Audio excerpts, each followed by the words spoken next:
James, Olley, give me your initial reaction. Shaq and I were just talking about some points wasted for Arsenal, but we can't take away all the great things that Thomas Frank has done with the Bees. No, I mean, Brentford were full value for their point, really.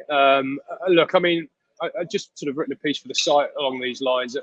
This is the sixth consecutive Premier League game that Arsenal have named the same starting lineup. They've named the same lineup in every Premier League game since the World Cup. And I think what we saw today was quite a strong case for freshening it up. You know, there's a point underlined by the fact that Leandro Trossard was the goal scorer for them today, a substitute coming off the bench and obviously a January signing. They sort of ran out of ideas a little bit here, and I think that's quite ominous for them now that you know they're going to have 3 games a week coming up, and obviously it's Manchester City on Wednesday. But that fixture on Wednesday really presents quite a conundrum for Mikel Arteta for me, because, as I say, the evidence is quite clear that I think this team needs just not massive rotation, but maybe 1 or 2 fresh legs, a few fresh ideas in there. But you've got your main rivals coming to your home on Wednesday, and surely you want to reward the players that have got you into the position to be top of the league with a cushion clear after whatever it is, 21, 22 games. So I think that's a really difficult one for Arteta in the coming days. He'll obviously recover from this and assess in training in terms of what lineup he's going to go with. But it just felt a little bit like 1 or 2 of the players, Gabriel Martinelli perhaps most obviously, have just come off the level where they were earlier in the season that have got them to such a great position. James, I'm going to come back to you in a second, obviously, because I really want to know a little bit more as well about the overall Arsenal sentiment after that point. But Shaka, just one thing that Olley just said right there regarding the fact that Mikel Arteta continues to stick with the same lineup. I think that when you have a very experienced, deep squad, sometimes you think, all right, that might work, might not. But Shaka, what do you make of that? Specifically because this is an average age, what is it, like 24.7 years old? As a former player, somebody in a team, like what do you think the advantages or disadvantages are with something like Arteta, what he's doing right now, really just sticking with the program? I'm going to echo a lot of what James just said. In that, I have no problem with Arteta sticking with the same starting lineup, one that's got them to top of the league, continuing to show faith.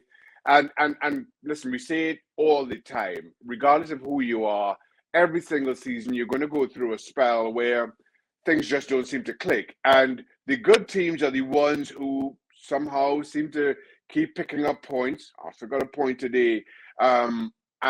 Through those spells, who don't drop a lot, who still manage to keep things ticking over, and you play your way out of that spell.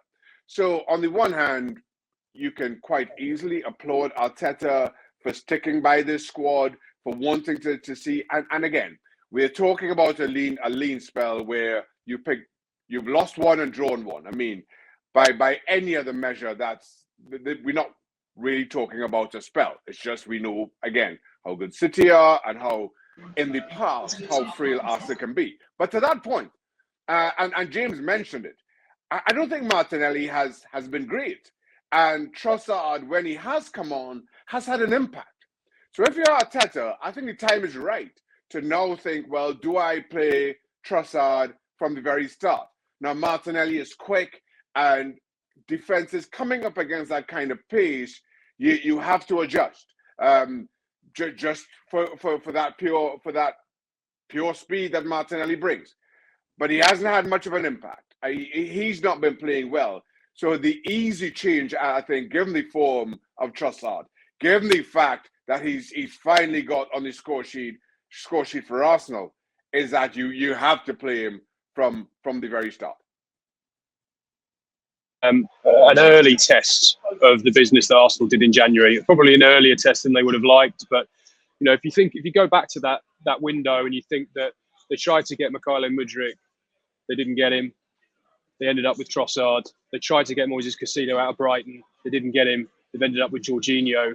You know, I know Mudryk's hardly torn up any trees yet at Chelsea, but they were 2 big money, high profile signings they went for there to really give them an upgrade in terms of the quality that they had in those positions. And what they've ended up getting are 2 very competent. I like Trossard, and I think Jorginho gets a bad rap in many ways.